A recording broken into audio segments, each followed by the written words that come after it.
In this video, you're going to learn how your organization can be customer centric, and you can only be customer centric if your organization is in customer mode. So what is customer mode? Well, after reading Paul Graham's post last month, which is called Founder Mode, it inspired me to think about and apply modes concept to customer experience. So I've come up with two modes. Customer modes, these are organizations who design and develop with the customer at the center. And business mode is organizations that are more focused on finance, process, and policy. And I'm seeing more and more organizations claim they put customers at the heart of everything they do. It appears on almost every corporate strategy. It feels good to say and read, right? But that phrase is just template language now. For me, it doesn't mean anything anymore. And many organizations who claim this have positive intent. And Joe from the CX pod has called this CX washing, where you've got organizations talking about being customer centric but not doing it. And that's because they're often stuck in something called business mode. So what does it take to move into customer mode and be customer centric? Well, I've kind of identified 13 things that will enable you to be in customer mode. And the first one is all about having a established mechanism for continually listening, learning, and acting on customer feedback. This sounds simple, but many organizations don't do this. What I see is a lot of organizations listening and collecting feedback and doing lots of surveys, and that becomes the act itself. And actually that's just half the job, right? The other half is to then really understand it and then translate that into impact and change across the organization. The second element is about designing the customer experience first and then building all of the enabling parts around it. So the journey, the process, and the people and the tech should sit underneath the experience. And Airbnb is a brand that do this really, really well in the last kind of 5-6 years, definitely since COVID. They've really started to put the customer at the center, build their kind of end-to-end customer journey, and then build the organization and the tech around that. The third part of customer mode is really having a powerful customer voice that's understood, considered, and applied during service and product discoveries and design. So this is about really embedding the customer voice, and it's about everyone across the organization, whether they work in finance or HR, really understanding and knowing what's important to the customers they serve. Number 4, customers are not seen as one big group in customer mode. They are seen as different segments and different types of customers that have different personas. So when you're in customer mode, you really don't treat customers as one group. You treat them as different individuals, and you have data and insight to be able to build personas, which then you can build your experiences and journeys around. Number 5 is around employee engagement. And obviously there's been lots of insights that has kind of shown the value of employee engagement and it being one of the key drivers of customer experience.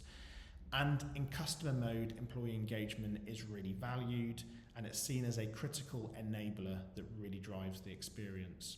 And this is about really understanding and being in touch with your people. And it's not just people that serve customers, it's everyone in your organization, and really understanding kind of what gets in the way and how do you make their environment and how do you optimize their conditions that means that you can deliver the best experience. So number 6, this is about when brand new starters join organizations, whatever role or level they're in, they spend time learning about the customers first. They don't just come in and learn the process and learn the technology and learn the systems and learn the job. They really understand and learn the people who use the service or use the product. And that's really important, and that's a big difference between customer mode and business mode. Number 7, technology is developed to enable and deliver greater value for customers. So technology is assessed on the basis of not if you can, but if you should. And what I mean by that is there's so many kind of brilliant technologies out there, and obviously in the last 2-3 years we're seeing a real growth in Gen AI. It's not whether you can, it's always if you should, and the should always be driven by customer insight and data and the kind of longer term strategy for your organisation. So number 8, collaboration. It's an absolute core part of the culture within customer mode. And that's really about how do you gather cross-functional teams across the organisation who are part of an end-to-end customer journey. And collaboration is absolutely key. And I suppose when I see organisations in business mode, they are normally very siloed organisations. You have teams that do one part of the customer journey that don't talk to the other team who do the other part of the journey. So collaboration in customer mode is absolutely key. Number 9, you have customer journey owners who are accountable for joining up the experience and driving the collaboration that I just talked about and delivering on the journey. Again, organisations that are in customer mode generally have a owner of a key journey, and even if they don't have responsibility for delivering all parts of the journey, they're still accountable for the outcome and the end result, and that's really important to be in customer mode.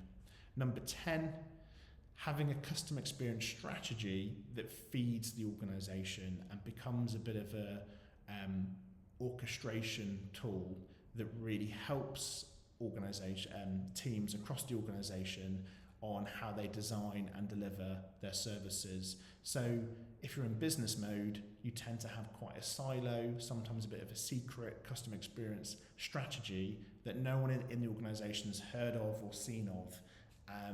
And it's really important that that strategy is completely aligned, not just with the corporate plan, but across everything else that's happening in the organisation. So number 11, there's someone accountable for customer experience on the executive team. And I know this always prompts a lot of debate, but I think it's absolutely critical that you have someone that represents the customer voice and that can help join up customer experience across the organisation and align it to the strategy. So I think it's absolutely key and really powerful when you have a accountable person for customer experience on the exec team. 2 more to go. Number 12, this is around organisations that are in customer mode. Yes, they have an outside-in approach, but they also look under the bonnet at their kind of own customer experience maturity, and they continuously develop their internal capabilities. And I always talk about the fact that if you're going on a big road trip around Europe in your car, you'd get an MOT, you would make sure that the tyres and the I don't drive so you can see, but the engine and all of that stuff that you need in the car, you kind of make sure that car is as well equipped for the journey. And it's the same thing in customer experience and organisation. So if you're in customer mode, you very much assess and continually develop your customer experience maturity as an organisation. And the final piece of being in customer mode is that customer experience is seen as a horizontal organisational capability and not seen as a singular vertical service or project. And that's really important, you know, a bit like finance, HR, customer experience is a horizontal enabler and capability, and it needs to be treated and seen as that. And I think when you have that kind of mindset shift, you then start to understand how important it is that you get everyone around the table in developing and designing your customer experience. So I'm going to stop there. I've got a list of another 5 that I won't talk about now, otherwise we'll run out of time. But if you're keen to know more about customer mode, if you've got examples of being in customer mode, if you've got further points that help develop what customer mode is, then please leave some comments below, and I'll catch you soon.